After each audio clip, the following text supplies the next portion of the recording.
Welcome, everyone. We're so glad to see you. And today we're talking with the remarkable Allison Cardona. She's currently the Deputy Director of Los Angeles County Animal Care and Control, and that is the largest county shelter in the United States. But her road there was not an easy one. And is it ever an easy one? We spoke with Allison a few weeks ago about her experiences facing personal bias and what she sees as the first steps we can take to broaden diversity, equity, and inclusion in our field. Let's have a look, and then we'll come back and talk to her in person. Hello, my name's Allison Cardona. I'm Deputy Director for Los Angeles County Animal Care and Control. We're actually the largest animal care and control system in the US. We operate 7 animal care centers, and we service over 3 million people in LA County, providing 24/7 services. I was born in the United States, and so was my older brother, but both of my parents immigrated from Colombia in South America. And I think it's shaped my upbringing and every aspect of my being, really. I mean, I think seeing my parents as immigrants come to this country, really believe in the American dream and come here in order to build a better life for their family was just infused in everything that I did. My dad, he actually just passed away earlier this year, but he had a very strong accent, a thick accent. And I thought it was beautiful, but it's something that really troubled him and loomed over him his entire life in this country. He was an engineer and he was brilliant and worked in different companies, but he was explicitly told that he wouldn't go any farther because of his accent. It affected him his entire life. It's something that he carried with him. It's something that he would say it's almost self-deprecating or jokingly, like, oh, my accent. But as I got older, I could see the pain that it had caused him and that he had internalized and absorbed. And that carried over. You know, we talk about generational trauma. And I just really felt that. I felt that from such a young age. But I have to say that I also felt the resilience and felt that he never gave up. And that's something that he passed on to me. And it's also helped me, I think, with empathy of really trying to understand what goes on in people's lives and why they may make the choices that they do. So we spoke Spanish at home.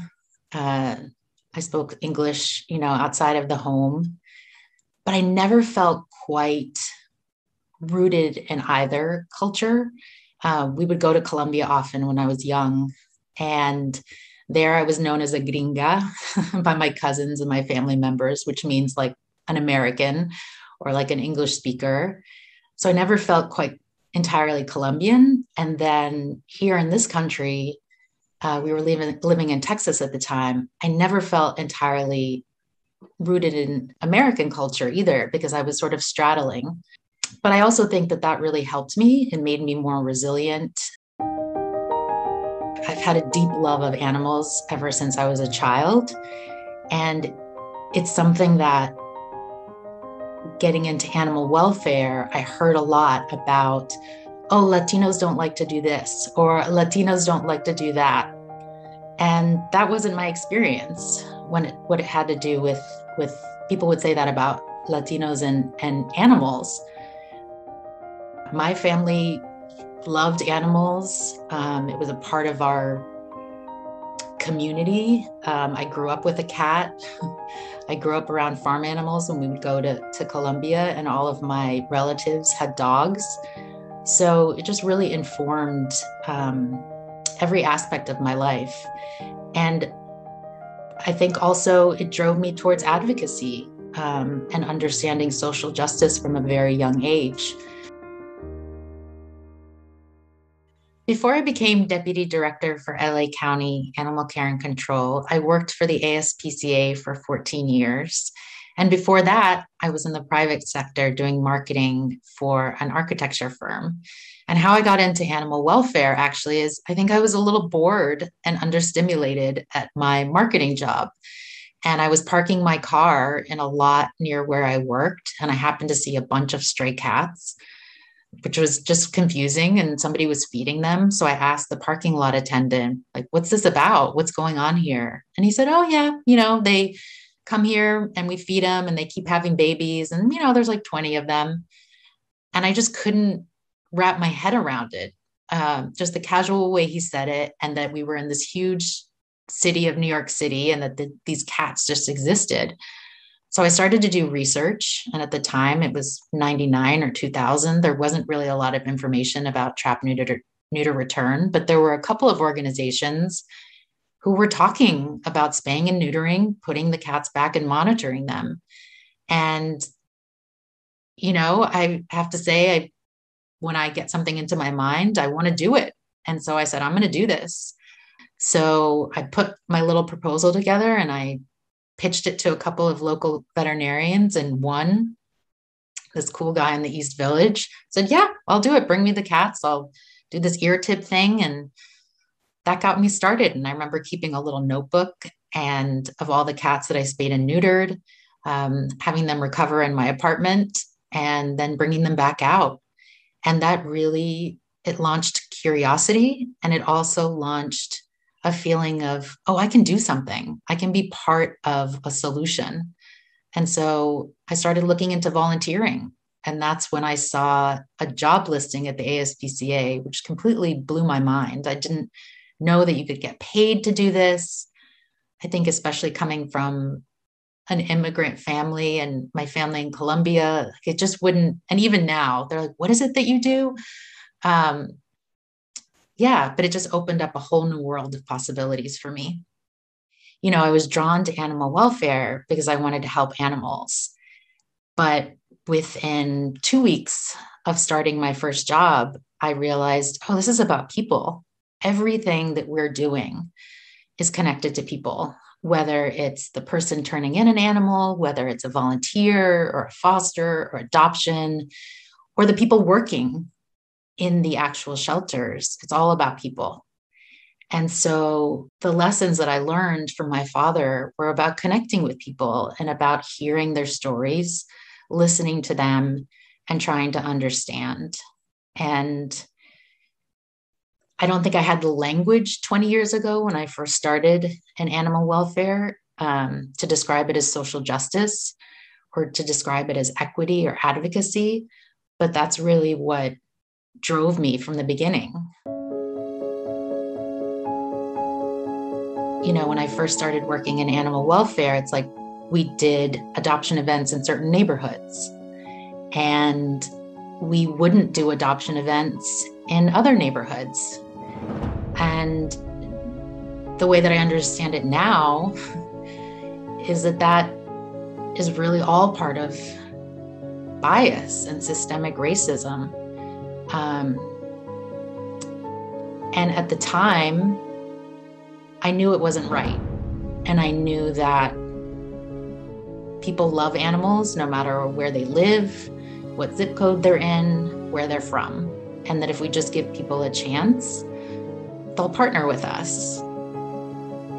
And now I see that I'm much more explicit about talking about bias and racism. People have said things in front of me that they wouldn't have had they known off the bat that I am Latina. Something that really sticks in my mind from early on in my career. We were doing a marketing meeting and we were talking about getting the word out to different communities. And the person that I was in the meeting with, I made the pitch to do more promotion to Spanish language newspapers and to get the word out to the Spanish speaking community. And she said something like, do they even read newspapers? I didn't see myself represented when I came into animal welfare. There weren't any Latinas or people of color in leadership positions.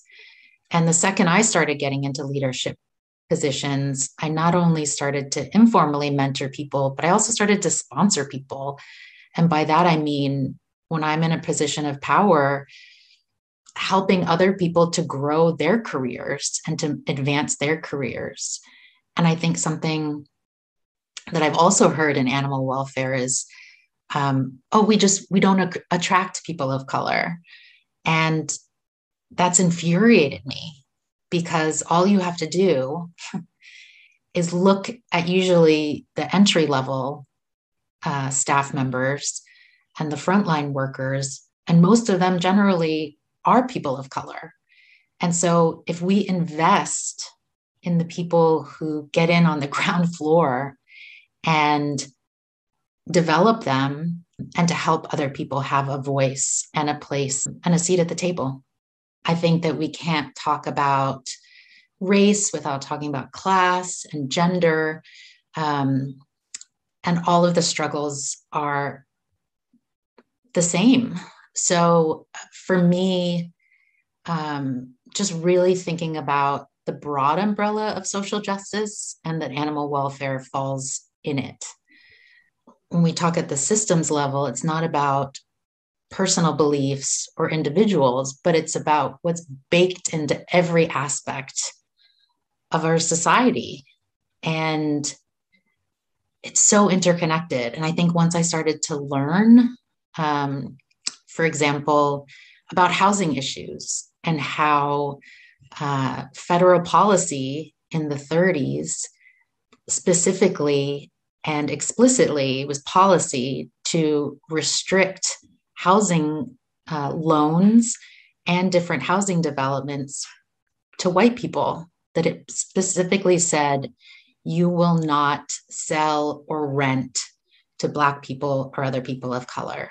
And once we think about that is baked into the history of our housing, and how that's just spiraled generationally, it's so interconnected. Because what are the main reasons that people bring us animals in the sheltering world? Veterinary medical care and housing issues. How many times do we hear people say it's a landlord issue, or it's a rental issue, or it's a moving issue? So it's just so interwoven. So if we care about animals, we have to care about the systems that affect all of us. What I'm really proud of, our organization, LA County, is part of this huge county. It's the largest county in the United States. We serve 10 million people. Our particular department serves about 3 million of those 10 million people. And I think it's understanding that. It's understanding how interconnected everything is. We have a huge affordable housing issue in LA County, which results in over 60,000 people being unhoused. If we think about that, even just a fraction of those people have pets or are connected to pets in some way, we have to care about housing issues. So what we've done at LA County is really put our money where our mouth is and give resources to keep pets and people together by providing access to veterinary care, temporary boarding, solutions to housing issues. And I think really listening to the community as well has been a really important aspect of our work. In order to move forward, we have to confront our history. So I think first and foremost, we have to acknowledge it. And I feel like we've made really big steps forward. And I'm grateful to Maddie's fund and these Candid conversations that are giving voice to what's existed. This is not recent. This is not new. Racial inequities and systemic racism have existed. But if we don't talk about them and actually confront what is involved, we're not going to be able to move forward. And I think getting comfortable with being uncomfortable and really being able to have these conversations is the first step forward. I think there's strength in solidarity and knowing what people go through every day. And I think also age has helped too. These things hit a lot harder when I was younger. And I think what I can do, and I think this is a lot of my father that like drives me, is that I'm going to make sure that no one that I interact with feels this way. And that people who work for me or with me know their value and can be authentically themselves and are embraced for that. What you can learn in just 5 minutes of talking to someone about their background, about where they come from, about what they hope for their animal. And I guess the last thing I'll say too, or one thing I'll say, is that I've been learning recently about not just cultural competency, but cultural humility. And what that really says is, it's not just saying, oh, I understand that you come from a different culture, so there are these ideas of what your culture embodies. But cultural humility is actually looking at the person and asking them, what's going on with you? What happened? And really listening. And I think in animal welfare, it's what we need to do. We need to really listen, and we need to listen to the people who are most affected. Allison, welcome. That was so great. Ooh, I just love that. Gave me chills. So Allison, you mentioned in the video that the struggle that you faced, feeling like you had one foot in one culture, one foot in another. Do you want to talk a little bit about that? Sure. First of all, thank you so much to Maddie's Fund and to you, Mary, and your whole team. This is incredibly moving to be here, and I feel really honored. I also just want to say a thank you to my current organization, LA County, but also to the ASPCA, who really nurtured me and grew me into the professional I am today. So I definitely wanted to say that. And yeah, this was a really personal experience for me to talk about my story. And the straddling, and when I talk to other people, I've heard similar things. I said it in the video, but my cousins in Colombia were like, you're a gringa, like what, or they would also say, why do you keep saying you're an American? We're South American, you're North American. And then being here, I grew up in Texas a little bit and then also in Connecticut. And yeah, I just felt very different and definitely didn't have the language when I was younger. But like I said, too, I think it also helped me to really adapt in different situations. And I think that that's an asset today. So, and even, speaking multiple languages, I know has helped me. Thank you. That's great. So Allison, not only are you working hard to make changes in your own organization, but I also saw from your bio that you really are trying to practice all of these principles in everything that you're doing, and that you are on the County of Los Angeles Homeless Initiative and also the Anti-Racism, Diversity, and Inclusion Initiative. And I love the fact that you are moving beyond sort of animal welfare to really focus on sort of the broader scope of these issues. Would you talk a little bit about that? Because I think when we were trying to figure out what's the next right thing for us to do, this is a perfect example of that.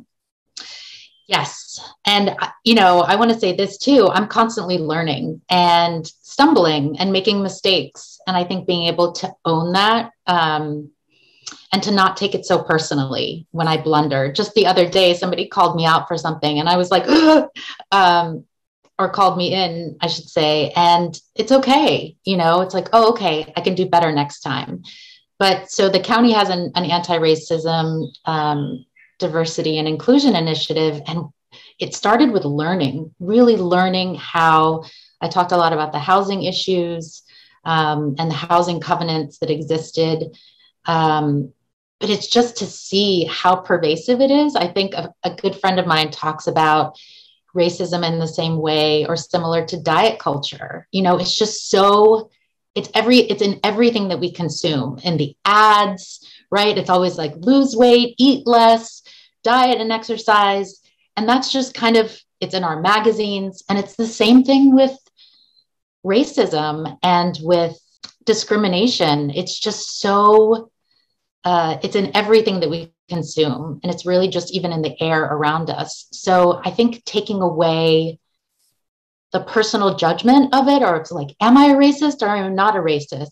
It's more that I am affected by racism. Everything that I do and all of the systems that we operate have been founded on that. So let's talk about how we can acknowledge that and be upfront about it and then move forward. Thank you. Those are such great words to live by. I also want to mention that you're part of the association's Diversity, Equity, and Inclusion Committee. So not only are you practicing it outside of animal welfare, but you definitely are steeped within animal welfare. And for that, we are very, very grateful. So as you think about where you want to go in animal welfare, what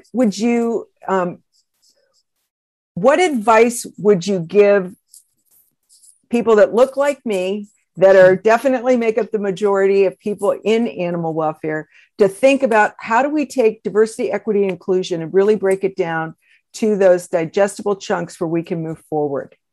Yeah. And thank you for asking these questions, Mary. I first want to acknowledge that I am Latina and I am also very light-skinned, so I understand that the privilege that has brought, and also that, I wanted to just mention too about colorism that exists in many communities, but definitely exists in the Latinx community, where it's something that I heard, even now I hear it, but my whole life, talking about people with lighter skin versus darker skin, and the anti-Blackness that exists in the Latinx community. And so, I just really want to acknowledge that privilege, and that I've been able to move in spaces that other Black or Indigenous or other people of color have not been able to. But I do think exactly what you're doing, Mary, having these conversations, really, like I said, trying to take the personal out of it and more of, okay, this is just what exists, and how can we move forward? And I think questioning, having a curious mind about, well, why is that policy in place? Or why is that practice in place? And things that can be coded. So even, something I'd mentioned this to you, Mary, and your team, earlier on in my career, I was told that I should straighten my hair. I have curly hair, and I bought into that. I used to straighten my hair every day. I blow dried it. Like I had to have straight hair, and it was really, infused, or the message was given that it wasn't professional. And what does that really mean? So I think there's things that we have in our dress codes, that we might not even think of as the standard, but what is the standard? Is it really more of a white dominant culture? And are we excluding people because they're not fitting within that standard? So I think even just questioning things, and you might say, well, what does that have to do with animals?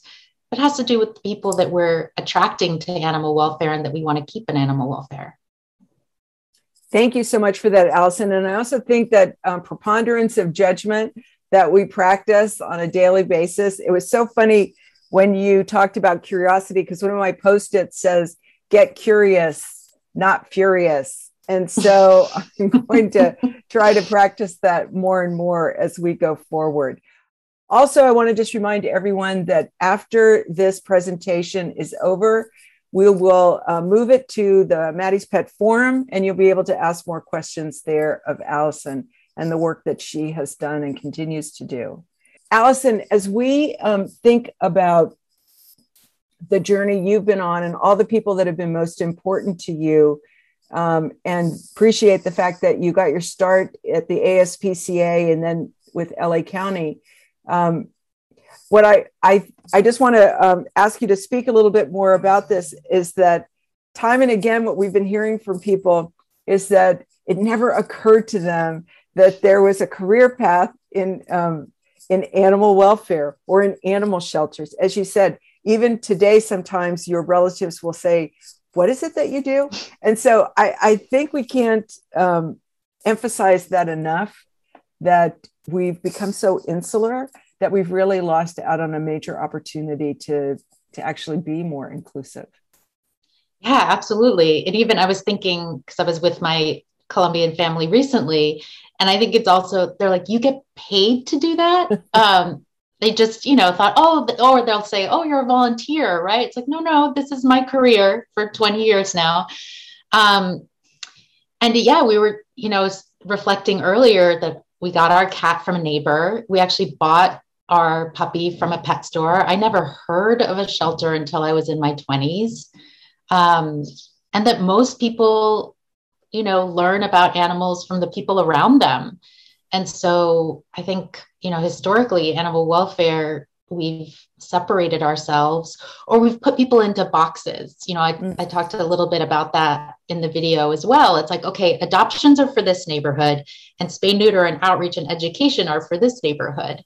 And why, what is that, the reasoning behind that? And, I've also seen the changes, and I want to give thanks to the ASPCA too for just really, the evolution over the time that I was there, and even now, and how they really keep pets and people together and are breaking down those barriers. But we just have to think about animals and people, and not classifying them or characterizing them, or saying we need to educate people. Please stop saying that. It really is, it's a challenging thing to hear, especially since I know how I feel when somebody says they're going to educate me. My back gets up against the wall. Just talk to people. Anyway, we've come sort of close to the end of our time here. I want to thank Allison again for being here. That was an incredible story that you shared with us. We so appreciate your openness, your willingness to let us in on what your life has been like, and also appreciate the kind words that you have left us with about being able to go out there and listen to people, hear their stories, and we will be amazed at what that will do to transform us as well as transform our sector. So thank you all for being here today. We really appreciate you always showing up for us. And again, this conversation can continue in the forum. We welcome you to be part of that. So I hope everybody goes out and has a great rest of the day. Thank you all so much. Thank you, Allison. Thank you, Mary. Thank you so much.